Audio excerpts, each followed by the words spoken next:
na nossa região.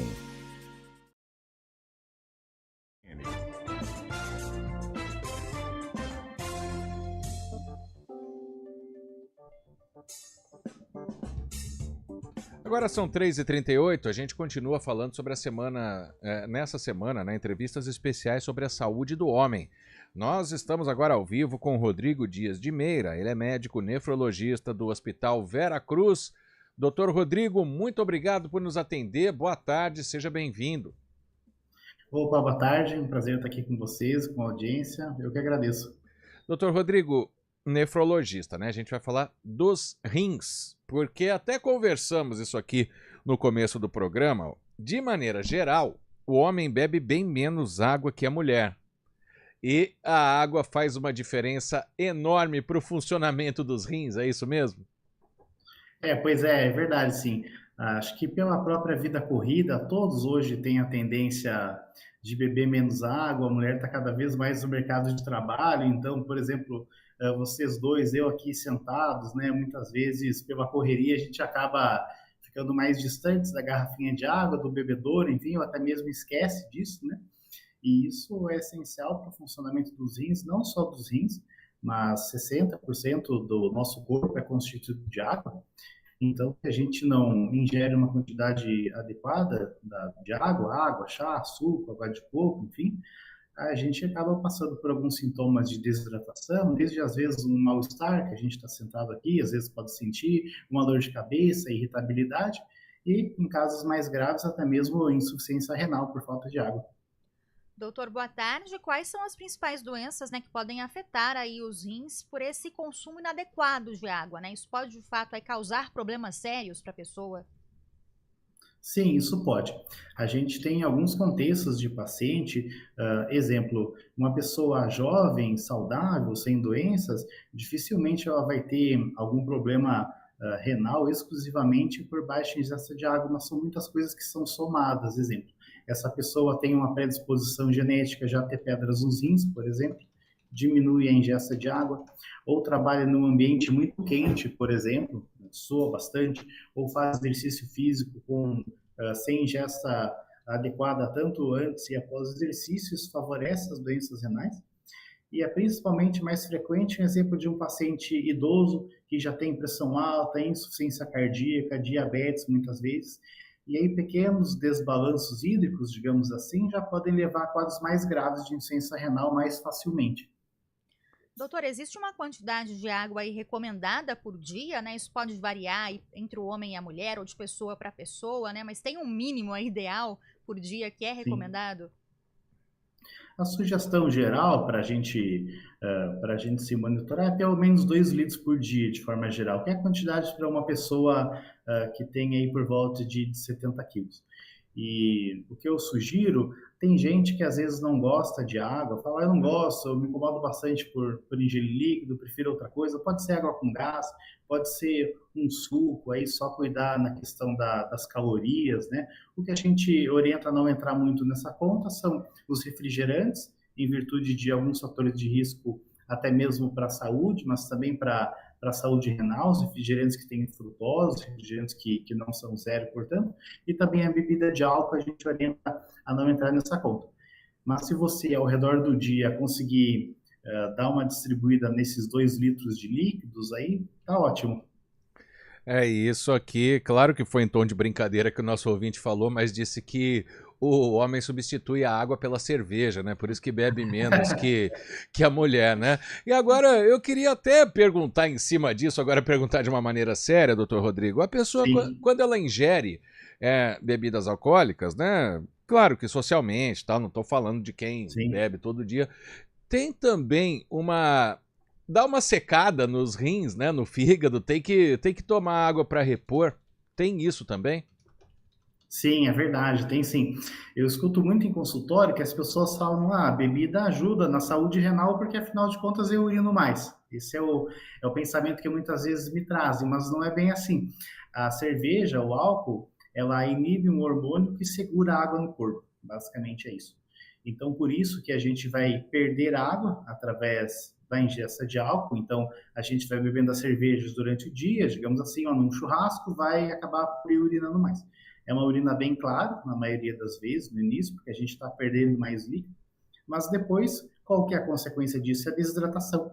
Aí, nesse período em que você não se hidrata, não recompõe essa perda de líquido bebendo água durante a ingesta do álcool, da cerveja, e no caso do exemplo, a gente tem um risco maior de pedra, tem um risco maior da desidratação, e aí levando a lesão renal, de fato, aí secando o rim mesmo, diminuindo até às vezes a pressão, por exemplo, machucando o rim, e até mesmo os outros órgãos, como o cisto do fígado, mas também o coração, até mesmo pelo próprio álcool, e também pela desidratação, isso muitas vezes em pacientes que já têm algum problema de saúde, isso pode ser ainda mais grave. Então, a dica é, claro, como você falou, né, beber socialmente, claro, evitar a embriaguez, escolher um dia na semana para beber aí a cervejinha ou vinho, enfim, mas para cada taça de vinho, para cada copo de cerveja, também beber um copo de água junto. Isso daí ajuda até mesmo para combater alguns dos efeitos da ressaca, que são a desidratação, também ajuda a gente ficar com a saúde em dia. Doutora, a genética pode também influenciar quando a gente fala aí do desenvolvimento de doenças renais, além de maus hábitos, né, como o senhor citou, a genética também pode ser determinante para doenças renais? Sim, a gente tem essa parte dos maus hábitos mesmo, mas também existe um componente genético, tanto para pedra nos rins, é um componente forte, então, se algum familiar seu aí de primeiro grau, pai, mãe, irmãos, tem pedra no rim, é importante que você minimamente faça um exame, procure um médico para saber se você tem também, e acompanhar, porque você tem um risco maior, mas desde outras doenças genéticas mais raras, mais graves, que podem alterar a anatomia renal ou a funcionalidade do rim, então isso é possível sim. Um médico, desde a infância, né, o pediatra, já deve ter esse histórico familiar muito bem documentado para saber se eventualmente você tem um risco genético maior e descartar ou encontrar eventualmente algum problema que seja passível de tratamento rápido. Doutor Rodrigo, vou voltar na questão da hidratação também. A pessoa que vai muito ao banheiro, que urina muito, ela pode ter algum problema de rim também, se a frequência for curta entre uma ida e outra? Sim, é verdade. Existem dois pontos. A pessoa que bebe bastante água, ele vai acabar indo mais ao banheiro, especialmente no início, em que a bexiga está se acostumando a guardar uma quantidade maior de água. A bexiga é um músculo que vai sendo treinado. Quanto mais água for ingerindo, mais a bexiga vai distendendo e uma hora ela vai acostumando a quantidade de líquido que você está ingerindo, então você vai urinar de uma quantidade normal.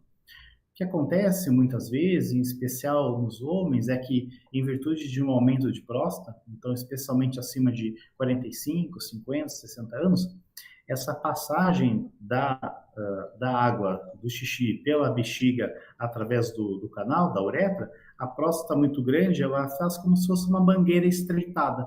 Então, o jato fica um pouquinho mais fraco, o esvaziamento da bexiga não fica completo, então acontece isso que você citou. A gente tem que ir mais vezes ao banheiro, porque em uma vez só a bexiga não consegue retirar toda a urina, porque uma próstata muito grande fica lá bloqueando. Isso é importante, especialmente à noite. Por exemplo, à noite a gente tende naturalmente a beber um pouco menos de líquido, até porque a gente sabe que se exagerar um pouco na água à noite, exemplo, vou querer compensar meus 2 litros de água que eu não bebi, às 9 da noite eu vou dormir às 10. Tudo bem, você vai compensar a água, tudo certo, mas provavelmente você não vai ter uma noite de sono muito boa, já que você vai ficar acordando. Muitos pacientes, por ter uma próstata grande, ter essa retenção de líquido, mesmo sem beber muito, eles ficam acordando à noite, 3, 4, 5 vezes por dia, por noite, né? Por quê? Porque a bexiga não conseguiu esvaziar adequadamente. Isso é um sinal de prostatismo, por exemplo, que é uma das patologias mais comuns aí que afeta o homem mais velho.